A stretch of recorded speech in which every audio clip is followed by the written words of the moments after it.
All right, one thing I wanted to mention, the resistances that we can have to deepening meditation or particular realizations or awakenings.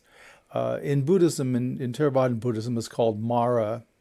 And the story of the Buddha's life that's relevant to Mara is when he, after I believe 6 years as a sadhu, as sort of a homeless spiritual person, he decided to sit down under this banyan tree called the Bodhi tree, and was going to not arise until he was fully realized. And the story is it took 7 days and 7 nights he sat there before on the seventh day, I believe, the morning star arose.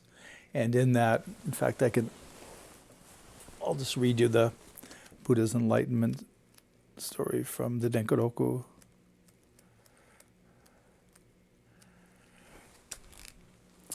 From beneath the Bodhi tree before dawn, Shakyamuni perceives the morning star directly and awakens beyond all awakening, exclaiming, I, the broad earth, and all conscious beings are enlightened, and effortlessly manifest the great way together. So this was the realization that he had. And in part, you can see he's seeing himself, the broad earth, and all conscious beings as being enlightened already, not needing to be enlightened or hopefully being enlightened. But part of it was in the process, before the awakening arose, the Buddha was challenged by Mara. And Mara is normally presented, because Theravada Buddhism is a dualistic presentation. It's presented as Mara as an outside force.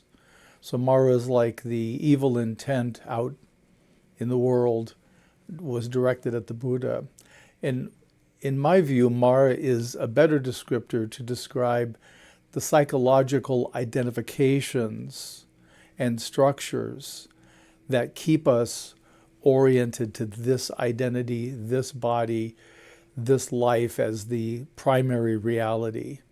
So it's our own psychology, it's our own fears, our own resistances, our hindrances and defilements, to use Buddhist terms, that keep us in this one perspective. And so that's why in our practice, we do different practices, different meditations in particular, to shift our perception to different vantage points, because it begins to loosen the fixedness of our perception of looking at a certain viewpoint.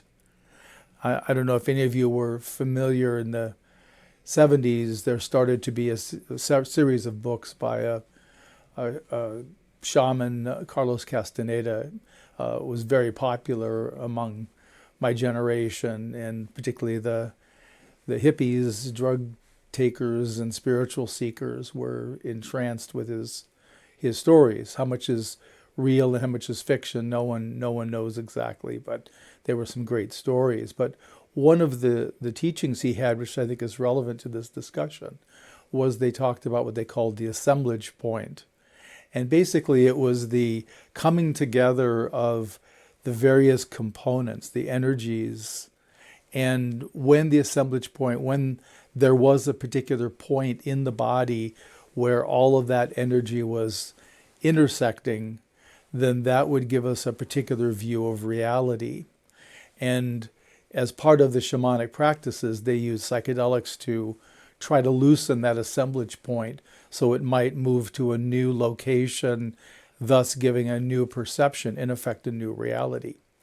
And this is very similar. As we're deconstructing our allegiance to these pieces of identification, as we're seeing through them and realizing that they're insubstantial, they're conditioned, and as we rest more and more in the unconditioned, it does change our perception. In that languaging of Carlos Castaneda, it shifts and changes the assemblage point.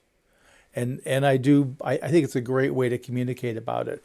But it is what happens. People do have these shifts. A number of you have been on retreat and had a deep experience that was a different kind of reality. So you can see from that that our normal fixed position based on the belief in this personality is a fixed view. And as we're loosening that, as we're touching into the unconditioned, the condition loses its intensity, and our belief and conviction in it as a scientific reality lessens. And that's helpful and beneficial. So that's why we do the different practices we do. And in fact, in the Zen tradition, that's why we've developed and continued the koan practice, because it lets us move through the territory a little bit at a time, having little realizations or big realizations, but that let us see different views of reality. And I mentioned earlier, one of the aspects of working with koans that I found particularly interesting and useful was inhabiting the consciousness of the participants to the koan. Seeing from the viewpoint of these different people was really interesting, and you can see the different fixations one has. People have different combinations, of course. We all have a uniqueness, but we have a similarity too. So anyway, so that relates into what we're talking about.